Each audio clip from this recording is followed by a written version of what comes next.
Сейчас он тихо. Класс. Вот сейчас тихо, а тут, блин, так круги наворачивал. Да.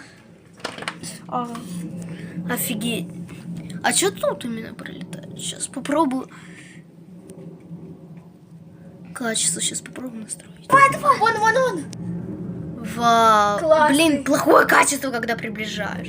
О, тетенька. А, или это дядя.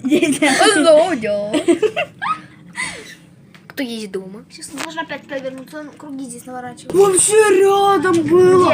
Блин, быстро он так промчался. Вы представляешь, он прям... Вон он! Он петлю сделал мертвую. Нас покатать, а?